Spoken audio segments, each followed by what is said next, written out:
तो कभी पंजाब सिंध गुजरात मराठा द्रविड़ उत्कल बंगा है। मैं उस देश की नागरिक हूँ जो हर ठुकराए हुए का शरण स्थली बन जाता है और सात समंदर पार परदेशियों को भी अपने ब्रदर एंड सिस्टर कहकर बुलाता है। यही प्रेम की पूज्य भूमि भारतवर्ष कहलाता है, भारतवर्ष कहलाता है। परम माननीय मुख्य अतिथि डायरेक्टर साहब, प्रधानाचार्य जी, गांव से पधारे हुए अग्रगण्य व्यक्ति तथा मेरे आदरणीय गुरुजी और मेरे सभी छोटे बड़े भाइयों और बहनों, आप सभी को 15 अगस्त की हार्दिक शुभकामनाएं। मैं रहनुमा परवीन क्लास 6 से आज आप सभी के बीच राष्ट्र निर्माण और देश प्रेम के उपलक्ष्य में अपने कुछ विचार साझा करना चाहती हूँ। आजादी का असली मतलब वही समझ सकता है जिसने कभी गुलामी की हो। हम सौभाग्यशाली है कि हमने स्वतंत्र भारत में जन्म लिया। ये तो आजादी की लौ 1857 में जल चुकी थी जो 1947 में हमारे देश को आजाद करवाई। प्राचीन मध्यकालीन और वर्तमान भारत के रूपों से मैं स्पष्ट करना चाहूंगी कि जब उन फिरंगियों के पेड़े में फंस गए थे तो रंग दे बसंती चोला की एक आवाज पर टोलों के टोले उमड़ाते थे। जिंदाबाद और वंदे मातरम के नारों से धुन में जाने वाली 5 डिग्रियों का तूफान अंग्रेजी शासनों की जड़ें हिला देता था। उसके बाद 62-65 लड़े खच्चर के युद्धों में अपना सुहाग गवा देने वाली औरतें जब घर के हालात ये होते कि प्यार भी भरपूर गया, मांग का सिंदूर गया, नन्हे ने निहालों की लंगोटियां चली गई, छोटी छोटी बेटियों की चोटियां चली गई, बाप की कमाई गई, भाई की पढ़ाई गई, एक ऐसा विस्फोट हुआ पता ही चला नहीं, पूरे जिस्म की गोटियां चली गई, पूरे जिस्म की गोटियां चली गई। अरे आपके लिए तो एक आदमी मरा है साहब, मेरे घर की तो रोटियां ही चली गई, मेरे घर की तो रोटियां ही चली गई।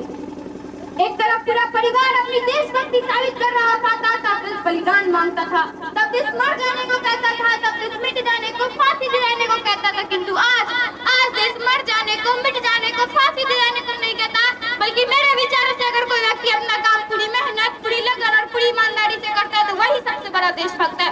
क्योंकि मैं नहीं मानती कि फेसबुक, व्हाट्सएप और इंस्टाग्राम की डीपी को 3 रंग में रखना ही देशभक्ति है।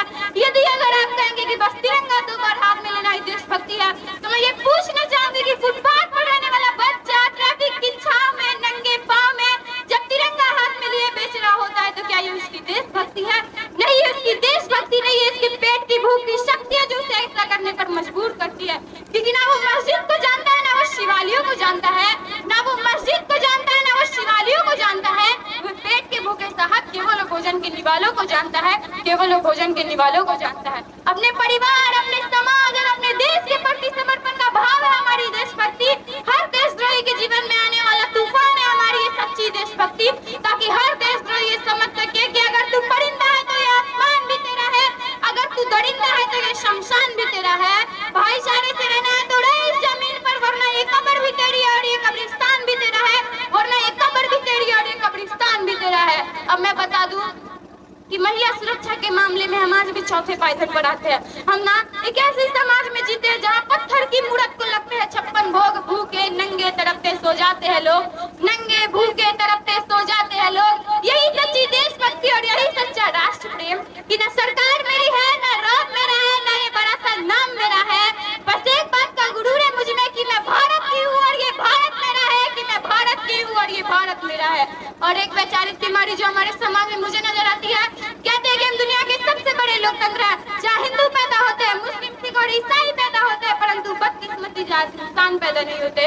मेरे विचारों से ना तो हिंदू की जरूरत है, ना मुसलमान की जरूरत है। राष्ट्र निर्माण के लिए केवल एक सच्चा इंसान की जरूरत है, केवल एक सच्चा इंसान की जरूरत है।